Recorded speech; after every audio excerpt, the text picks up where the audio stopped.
Dear friends, once again a very warm welcome to our grammar learning series. दोस्तों आज जिस topic को हम डिस्कस करने वाले हैं it is a very interesting topic. हम बात करेंगे दोस्तों फ्रेजेस के बारे में। जैसा कि आप में से बहुत सारे लोग जानते होंगे, जो इंग्लिश का एक यूनिट सिस्टम है, बेसिक मिनिमम यूनिट वर्ड से स्टार्ट करके फिर हम लगातार हायर यूनिट की तरफ बढ़ते हैं, हायर यूनिट ऑफ कंपोजिशन। जैसे हम देखें वर्ड के बाद फिर आता है जो टॉपिक आज हम डिस्कस करेंगे, फ्रेजेस से हायर यूनिट ऑफ कंपोजिशन हमारे पास आ जाती है क्लॉजेस से फिर हम पहुंचते हैं सेंटेंस पर,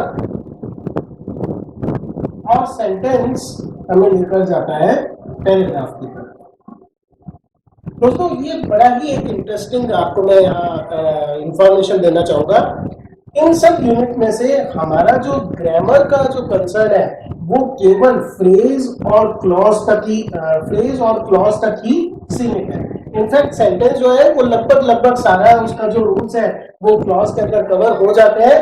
वर्ड तो अपने आप में बिल्कुल इस चीज से अलग है, ग्रामर से उसका कोई लेना देना नहीं है। जैसा अगर हम एक वर्ड, कोई भी आप एक वर्ड देखें, इनफैक्ट खुद वर्ड ही हम अगर लें या फिर कोई भी एक वर्ब लें, जैसे प्ले लें या फिर ईट लें, तो आप नोटिस करेंगे कि ये जो कॉम्बिनेशन ऑफ लेटर्स है PAT या PLAY या WORD, there is no fix rule कि इस पर्टिकुलर वर्ड का ये जो कॉम्बिनेशन है। तभी आप देखते हैं कि बहुत सारी जो स्पेलिंग्स हैं उसके अंदर वेरिएशन हमें देखने को मिलते हैं। एक अमेरिकन स्टैंडर्ड है, एक ब्रिटिश स्टैंडर्ड है। ऐसा इस वजह से होता है, there is no governing grammar rule, जब तक हम वर्ड से हमारी बात कर रहे हैं। लेकिन जैसे ही हम next higher unit I mean two से फ्रेजेस पर आते हैं, ग्रामर पार्ट स्टार्ट हो जाता है और एक फ्रेज का जो कंस्ट्रक्शन है वो फिक्स ग्रामेटिकल रूल के ऑब्जर्वेशन के अकॉर्डिंग ही होता है। तो सबसे पहले हम देख लेते हैं कि फ्रेज की डेफिनेशन क्या है। दोस्तों, phrase is a group of two or more words। बिल्कुल सिंपल डेफिनेशन में दो से ज्यादा वर्ड का जो एक ग्रुप है उसको हम फ्रेज कहते हैं। इंपॉर्टेंट थिंग इज कि आप रैंडमली बिना किसी सोच समझ के अगर दो वर्ड्स को साथ में लगाएंगे और बोलेंगे कि क्या ये फ्रेज हो गया, बिल्कुल नहीं होगा। उसका एक फिक्स गवर्निंग स्ट्रक्चर है, उस स्ट्रक्चर के अकॉर्डिंग अगर वो कॉम्बिनेशन ऑफ वर्ड्स है तब तो फ्रेज हुआ, नहीं तो नहीं हुआ।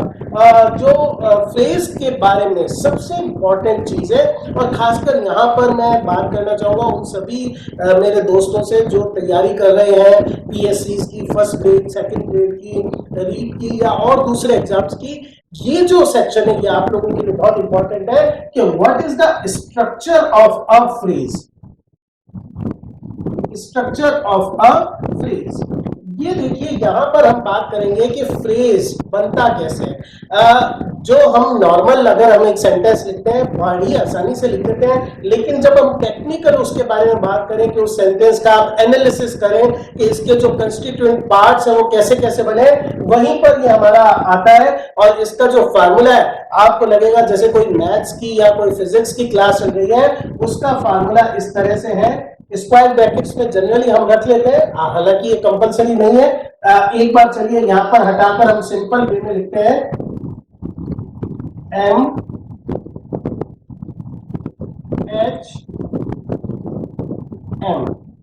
बहुत सारे जो आप स्टूडेंट्स हैं जिन्होंने अपना PG इंग्लिश के अंदर किया है या फिर ग्रामर का हायर आपने कोई बुक पढ़ा है, तो आप इस टर्म MHM आप अक्रॉस आएंगे इस टर्म के। आज हम ये समझते हैं ये MHM से मतलब क्या है, यहाँ पर M क्या है और ये ब्रैकेट्स का मीनिंग क्या है। एक एक जो यहाँ पर चीज है उसका अपना एक मीनिंग है, उसका अपना एक सिग्निफिकेंस है। और इसके द्वारा जब हम एक फ्रेज को स्टडी करते हैं, उसके स्ट्रक्चर को देखते हैं, उसी चीज को हम MHM एनालिसिस बोलते हैं, जो बहुत बार अलग अलग कॉम्पिटिटिव एग्जाम में पूछा जाता है। दोस्तों यहाँ पर M का मतलब है modify, okay. H is for head या headword, N stands for more than one, and even this bracket, round bracket, it means optional. लगभग स्थिति क्लियर हो गई है हमारी ये फार्मूले को अगर हम इस तरह से देखें तो एक फ्रेज जो होता है दोस्तों वो बना हुआ होता है बेसिकली दो एलिमेंट से। एक एलिमेंट होता है फ्रेज के अंदर मॉडिफायर। हमने MHM लिखा है, इसका मतलब ये है कि उस फ्रेज का जो हेडवर्ड होता है, और ये दोस्तों जो हेडवर्ड होता है इसी के बेस पर हम उस फ्रेज के टाइप का निर्धारण करते हैं। अगर ये वर्ड एक नाउन है तो हम उस फ्रेज को एक नाउन फ्रेज बोलेंगे, अगर वो वर्ब है तो वर्ब फ्रेज बोलेंगे, एडजेक्टिव है तो एडजेक्टिव फ्रेज बोलेंगे, प्रीपोजिशन है प्रीपोजिशन फ्रेज, एडवर्ब है तो एडवर्ब फ्रेज बोलेंगे। उसके बाद एडवर्ड के भी मतलब एडवर्ड से पहले मॉडिफायर हो सकता है, एडवर्ड के बाद मॉडिफायर हो सकता है, लेकिन ये जो बाद वाला मॉडिफायर है ना ये किसी और दूसरे वर्ड को नहीं बल्कि इसी एडवर्ड को मॉडिफाई करे, ये हमें जरूर ध्यान रखना चाहिए। पहली बात तो ये हो गई। तो इसका मतलब एडवर्ड के साथ प्री मॉडिफायर और पोस्ट मॉडिफायर हो सकता है। दूसरी बात, एन से मतलब ये है कि number of modifiers can be more than one. एक हेडवर्ड के साथ एक से ज्यादा मॉडिफायर लग सकते हैं। दो बातें हो गई। तीसरी बात ये ब्रैकेट, इस ब्रैकेट का मतलब ये है कि एक फ्रेज के अंदर हेडवर्ड तो कंपलसरी है लेकिन मॉडिफायर होना केवल ऑप्शनल है। इसमें दोनों साइड यहाँ पर ब्रैकेट है, इसका मीनिंग ये है कि ये भी हो सकता है एक फ्रेज के अंदर खाली हेडवर्ड हो और एक मॉडिफायर हो वो प्री मॉडिफायर हो, दो मॉडिफायर हो वो दोनों प्री मॉडिफायर हो। इसका मतलब ये भी हो सकता है एक हेडवर्ड हो और उसके केवल बाद में मॉडिफायर हो, एक या दो मॉडिफायर हो सकते हैं। इसका मतलब इवन ये भी हो सकता है कि कई बार फ्रेज ऐसा हो कि जिसमें केवल एक हेडवर्ड ही हो और कोई मॉडिफायर नहीं हो। तो ये सारी जो पॉसिबिलिटीज है ये MHM के अंदर हम डिस्कस करते हैं। दैट इज व्हाई ये H जो है ये तो बेसिकली कंपलसरी है, ये तो इसका मतलब है फ्रेज है तो हेडवर्ड है, और M जो है मॉडिफायर है वो कंपलसरी नहीं है। तो ये स्ट्रक्चर जो होता है इसको स्टडी करना, एक सेंटेंस के अंदर ये आइडेंटिफाई करना कि इस सेंटेंस में कितने फ्रेजेस हैं, किस किस टाइप के फ्रेज है और हर फ्रेज क्या फंक्शन परफॉर्म कर रहा है।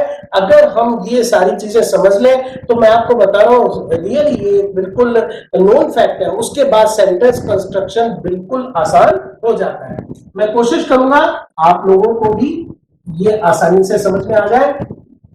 तो दोस्तों हम बात कर रहे थे किस किस टाइप के आपके पास फ्रेजेस होते हैं। सबसे कॉमन जो टाइप की फ्रेज है वो दोस्तों है नाउन फ्रेज जिसमें हेडवर्ड नाउन होगा, फिर उसके बाद एडजेक्टिव फ्रेज जिसके अंदर एडवर्ड एडजेक्टिव होगा, एडवर्ब फ्रेज जिसके अंदर एडवर्ड एडवर्ब होगा, प्रीपोजिशनल फ्रेज जिसके अंदर एडवर्ड एक प्रीपोजिशन होगा, बहुत स्पेशल है ये, और verb phrase.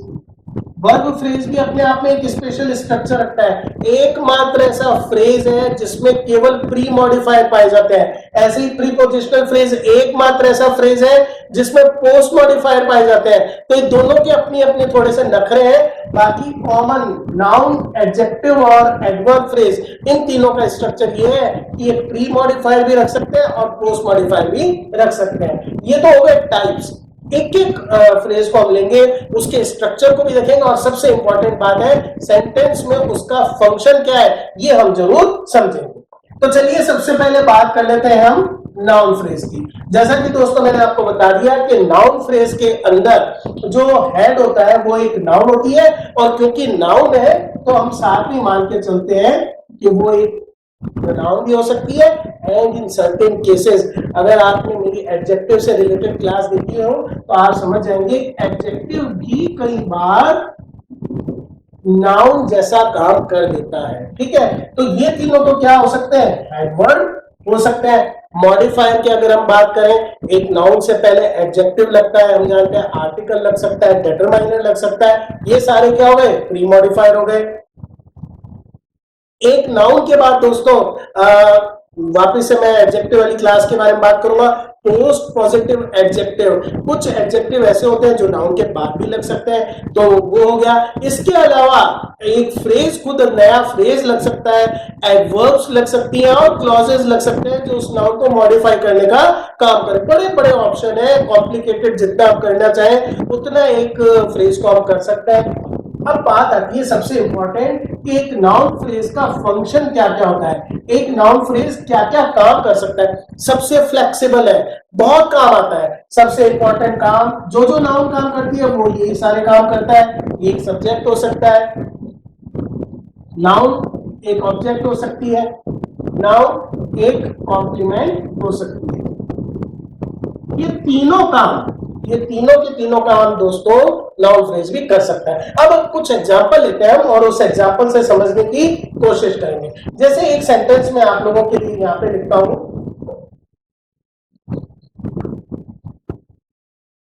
The old man was waiting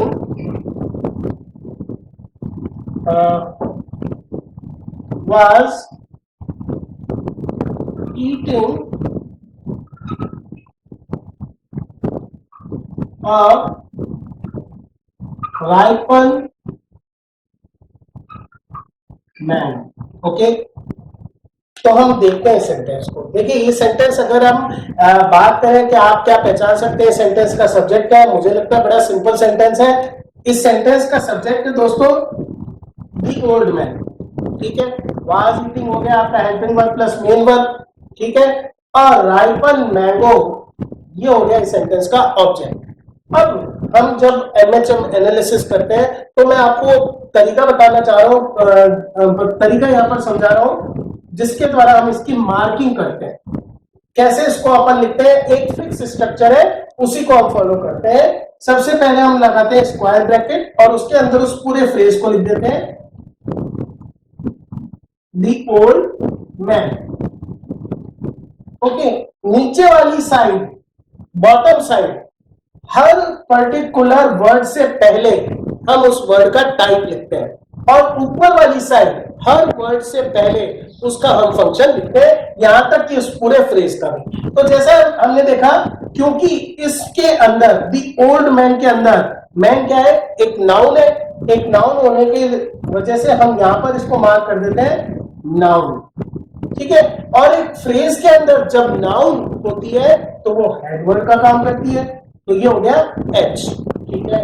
old हम सब जानते हैं क्या है, एक एडजेक्टिव है और यहां पर एम एच एम ये हेडवर्ड है, इसका मॉडिफायर। द एक डिटरमाइनर है और यहां पर एक मॉडिफायर है, क्योंकि एन एक से ज्यादा हो सकते हैं। और ये पूरा फ्रेज क्या है, एक नाउन फ्रेज है और फंक्शन किसका कर रहा है, सब्जेक्ट का कर रहा है। इस तरह से हम मार्क करते हैं एक पर्टिकुलर फ्रेज को। ये तो अभी बड़ा सिंपल काम था, यहाँ पे सिंपल एक नाउन थी और उससे पहले दो मॉडिफायर था। हमेशा ऐसा नहीं होता, कॉम्प्लिकेटेड होता है, एक के अंदर एक फ्रेज आपस में जुड़े हुए होते हैं, उन सबको मार्क करना होता है। धीरे धीरे हम उसके ऊपर भी आएंगे। सेकेंड था हमारा राइपन मैंगो, इसको भी अपन यहाँ पर इस तरह से लिख लेते हैं, राइपन मैंगो। वापिस से हम देखिए मार्क करेंगे, मैंगो नाउन है और एडवर्ड है, राइपन एडजेक्टिव है और मॉडिफायर है, ए आर्टिकल है और मॉडिफायर है, और ये पूरा एक नाउन फ्रेज है और ऑब्जेक्ट का काम कर रहा है। इस तरह से हम एक फ्रेज को मार्क करते हैं। यहां जो लिखा हुआ होता है उससे पता चलता है कि उस फ्रेज का टाइप क्या है और इससे हमें पता चलता है वो फ्रेज सेंटेंस में कौन सा फंक्शन परफॉर्म कर रहा है। स्क्वायर ब्रैकेट के अंदर जो चीजें होती है उससे उस फ्रेज के बारे में हमें इंफॉर्मेशन मिलती है कि इस फ्रेज के अंदर दो मॉडिफायर है और एक हेडवर्ड है, दोनों मॉडिफायर जो है प्री मॉडिफायर है। चलिए एक और सेंटेंस देखते हैं हम।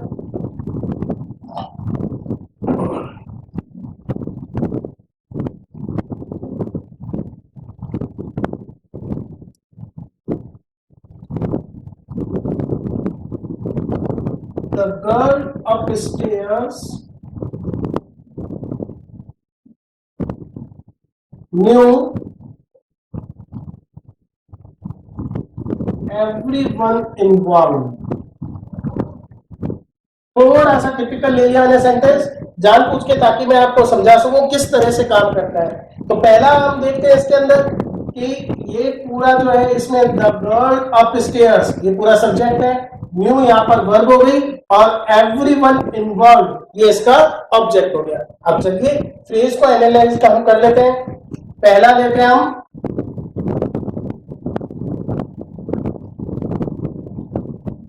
The girl up stairs. Okay, यहां थोड़ी सी सिचुएशन बदल गई है। यहां पर वापस से एडवर्ब जो है हमारे पास वो गर्ल है, और गर्ल एक नाउन है, एडवर्ब है। द आर्टिकल है, कई जगह डेटरमाइनर के रूप में भी काउंट कर लेते हैं, वो इट्स ओके, और एक मॉडिफायर है।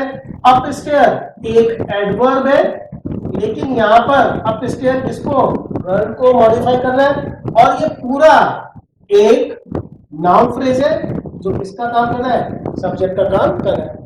पहले जो सेंटेंस किया था उसके अंदर पोस्ट मॉडिफाई नहीं था, और ये जो सेंटेंस है इसमें पहले जो फ्रेज है इसमें आप MHM देख सकते हो, दोनों मॉडिफाई है।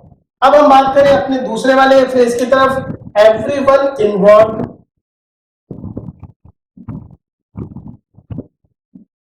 एवरीवन इन्वॉल्व, यहां पर अगर हम देखें एवरीवन ये एक प्रोनाउन है और एडवर्ब है, इन्वॉल्व ये एक एडजेक्टिव है और मॉडिफायर है, ये पूरा एक नाउन फ्रेज है और ऑब्जेक्ट का काम कर रहा है। ये एक तरह का पोस्ट पॉजिटिव एडजेक्टिव है जो कई बार एवरीवन और इन सब के साथ आता है। आप ये देख सकते हैं कि यहां पर हमारे पास केवल पोस्ट मॉडिफायर है, पहले वाले सेंटेंस में केवल प्री मॉडिफायर थे, और इस वाले फ्रेज के अंदर हमारे पास प्री मॉडिफायर भी है, पोस्ट मॉडिफायर भी है। सब्जेक्ट का भी देख लिया, ऑब्जेक्ट का भी देख लिया, इसी तरह से कॉम्प्लीमेंट का भी बनता है। तो ये आपके क्या हुआ, नाउन फ्रेज हुआ। इसमें और भी होते हैं, जैसे जैसे हम बाकी फ्रेजेस करेंगे एग्जांपल्स देखते रहेंगे। नाउन फ्रेज के बाद पहले हम डील करेंगे प्रीपोजिशनल फ्रेज के साथ। उसका रीजन है, उसको हम फिर नाउन फ्रेज से जोड़कर एडवांस नाउन फ्रेज देखेंगे कैसे डिटेक्ट करते हैं।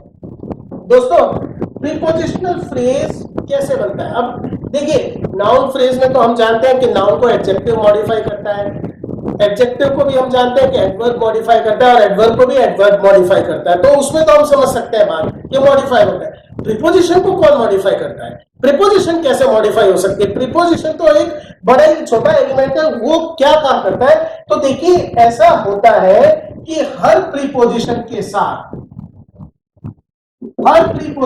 साथ उसका एक ऑब्जेक्ट जरूर होता है। जिन लोगों को ये बेसिक चीज नहीं पता है, मैं आपको ये बताऊं कि बहुत रेयर ऐसे केसेस होते हैं जिनके अंदर प्रीपोजिशन पर सेंटेंस स्टॉप हो जाता है।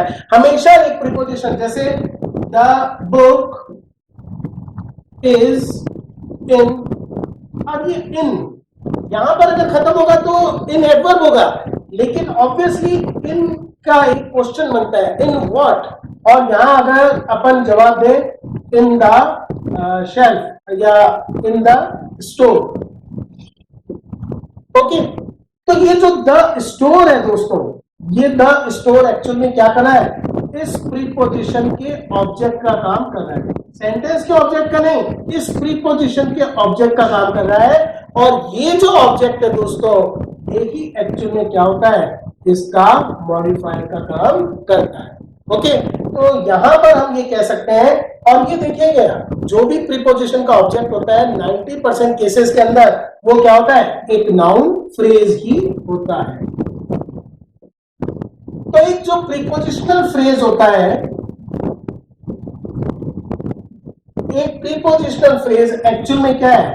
प्रीपोजिशन प्लस नाउन फ्रेज, जिसमें नाउन फ्रेज किसका काम कर रहा है? मॉडिफायर का काम कर रहा है, और प्रीपोजिशन एडवर्ब का काम करता है। तो इस तरह से एक प्रीपोजिशन फ्रेज बनता है। ये तो हुई बात इसकी।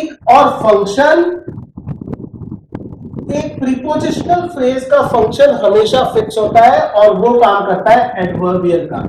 हमने एडवर्ब वाली क्लास के अंदर समझे थे, अगर आपने वीडियो नहीं देखा है तो जरूर देखिएगा कि एक एडवर्बियल क्या होता है, how it is different from other adverbs, adjuncts, conjuncts और जो डिसजंक्ट्स, इनका क्लासिफिकेशन है उसमें एडवर्बियल का बड़ा इंपॉर्टेंट रोल है। ये जरूर आप उस वीडियो में देख सकते हैं। तो चलो अब देखते हैं प्रीपोजिशन फ्रेज को कैसे मार्क करते हैं, क्योंकि इसके अंदर हमने देखा एक नाउन फ्रेज भी होता है। जैसे अगर एक सेंटेंस लिखे,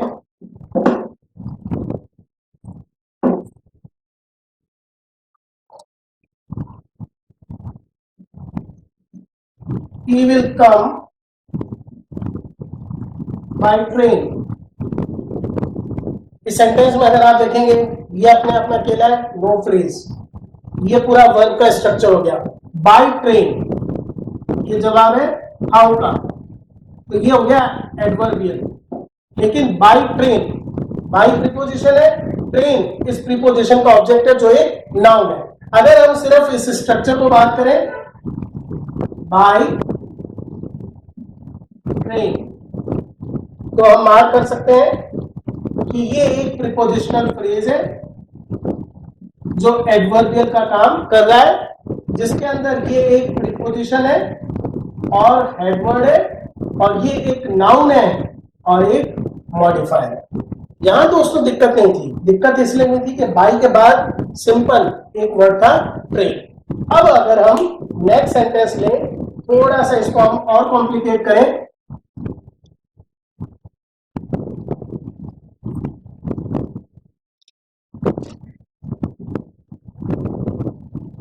और सेंटेंस हम लिख दें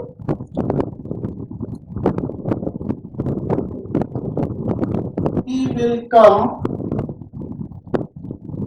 by the next train।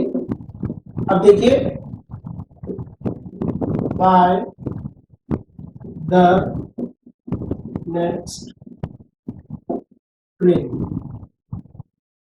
यहां पर आप देख सकते हैं मार्किंग हम शुरू करेंगे तो ये एक प्रीपोजिशन है और हेडवर्ड है, लेकिन द नेक्स्ट ट्रेन ये अपने आप में क्या है, एक नाउन फ्रेज है। तो एक फ्रेज को मार्क करने के लिए हम यहाँ पर एक ब्रैकेट स्टार्ट कर देंगे और इसको बताएंगे ये एक नाउन फ्रेज है। और नाउन फ्रेज किसका काम कर रहा है, मॉडिफायर का काम कर रहा है। उसके बाद इसमें ये एक आर्टिकल है और मॉडिफायर का काम कर रहा है। किसके मॉडिफायर का, इसका नहीं, इस नाउन फ्रेज के अंदर। नेक्स्ट एक एडजेक्टिव है और मॉडिफायर का काम कर रहा है। ट्रेन एक नाउन है और हेडवर्ड का काम कर रही है, लेकिन ये हेडवर्ड किसका है, इस नाउन फ्रेज का। और ये जो पूरा है ये एक प्रीपोजिशनल फ्रेज है और काम किसका कर रहा है, एडवर्बियल का काम कर रहा है। इस तरह से हम लोगों को, मैं जो आपको कह रहा था कॉम्प्लिकेटेड हो जाता है मामला, इसके आगे कुछ और भी लग सकता था, और बड़ा हो सकता था ये फ्रेज, तो ये हमें मार्क करना है। खासकर इसीलिए मैंने बताया प्रीपोजिशनल फ्रेज के अंदर हमें ध्यान रखना चाहिए कि प्रीपोजिशनल फ्रेज में most of the times preposition के बाद एक नाउन फ्रेज भी होता है, जिसको भी हमें समझना और मार्क करना चाहिए। चलिए आगे बढ़ते हैं, हम नेक्स्ट हमारे फ्रेज की बात करते हैं जो है एडजेक्टिव फ्रेज। दोस्तों एडजेक्टिव फ्रेज कोई ज्यादा डिफिकल्ट मामला नहीं है। इसके अंदर एडजेक्टिव फ्रेज जो होता है उसमें हेडवर्ड तो आपके ऑब्वियसली क्या होता है, एडजेक्टिव हो गया, और एडजेक्टिव को मॉडिफाई कौन कर सकता है, एम जो होता है वो होती है एडवर्ब्स। और एडजेक्टिव फ्रेज हमेशा फंक्शन उसका एक ही होगा, अभी तक जो आप देखते आए हो, वो खुद क्या करेगा, मॉडिफायर का काम ही करेगा। काफी आसान होता है इसका स्ट्रक्चर। जैसे अगर अपन लिखें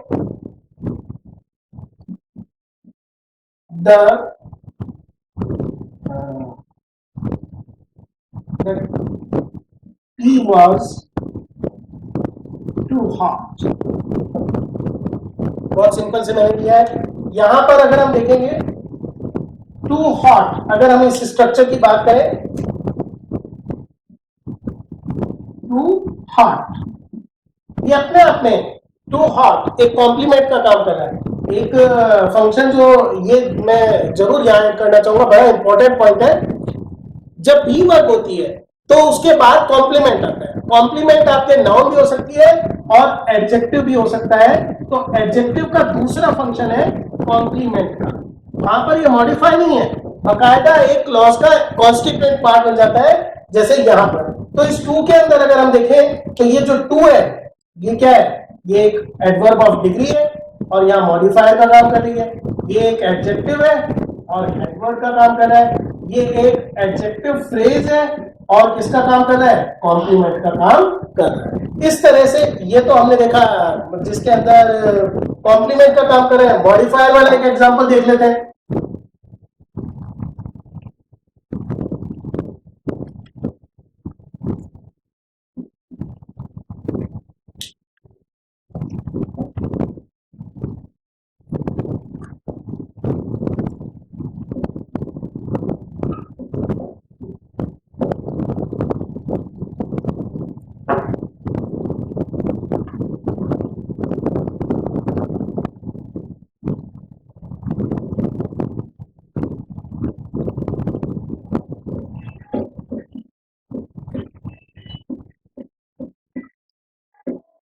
A very humid day bothers everyone.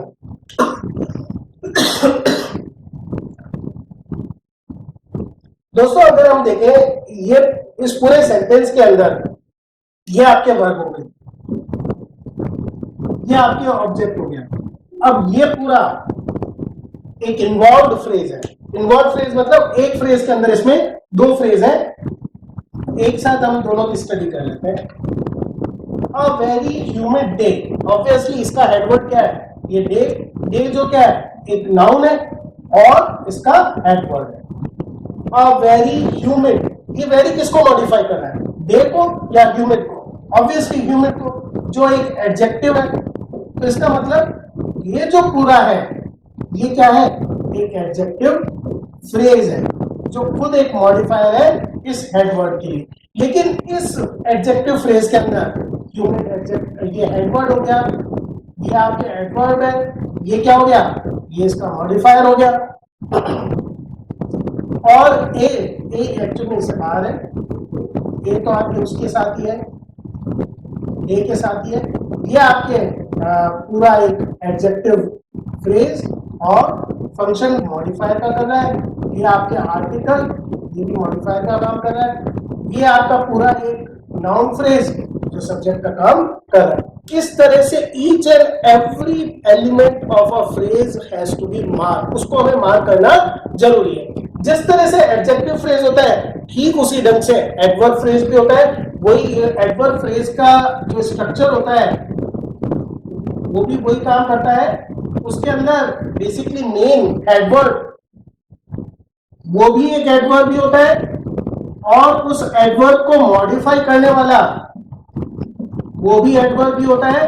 और एक एडवर्ब हमेशा किसका काम करता है, एडवर्ब एडवर्बियल का भी काम कर सकता है। एडवर्ब फ्रेज होता है वो एक एडवर्बियल का भी काम कर सकता है, वो एक मॉडिफायर का भी काम कर सकता है। एडवर्ब के तो बहुत सारे फंक्शन होते हैं, वो डिपेंड करता है सेंटेंस के अंदर कहां पर काम कर रहा है। जैसे एक एग्जांपल लेते हैं हम,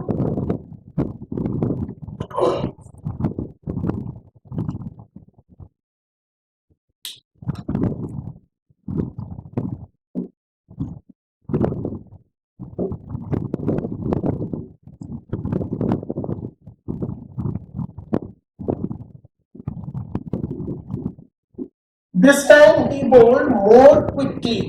ठीक है, तो ये जो मोर क्विकली, ये पूरा जो आपके क्या है,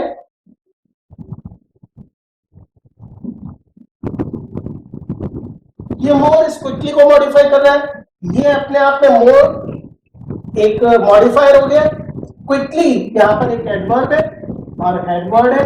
मोर यहाँ पर एडवर्ब है और मॉडिफायर है।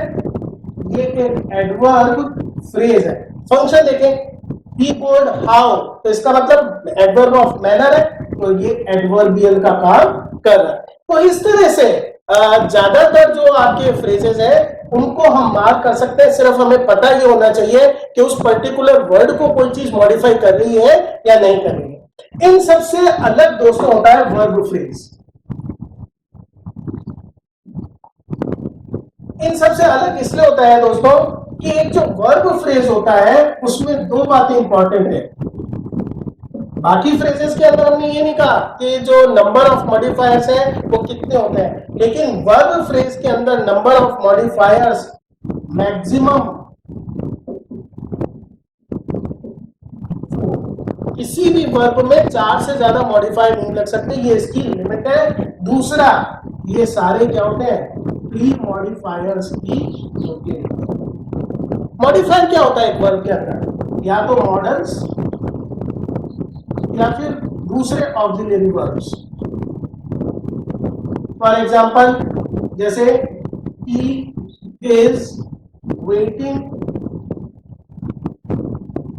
फॉर मी, इस सेंटेंस के अंदर अगर हम देखें, इज वेटिंग, ये आपके हो गई मेन वर्ब, ये हो गई हेल्पिंग वर्ब, ठीक है। ये आपका हो गया हेडवर्ड, ये आपके हो गया मॉडिफायर, ये हो गया आपका वर्ब फ्रेज। और वर्ब फ्रेज हमेशा प्रेडिकेट का काम ही करता है। वर्ब फ्रेज का एक ही काम होता है, प्रेडिकेट। जैसे मैंने कहा 4 जो पैसिव है,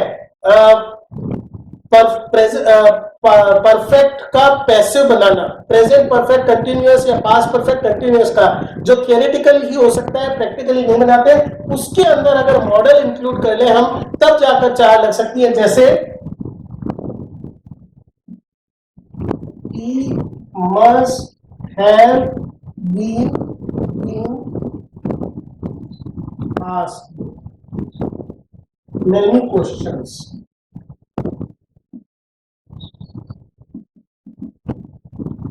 यहां पर आप देखेंगे आस्क्ड, ये आपकी मेन वर्ब है, उससे पहले 1, 2, 3 और ये 4, ये मैक्सिमम नंबर ऑफ मॉडिफायर्स है जो एक वर्ब से पहले लग सकते हैं।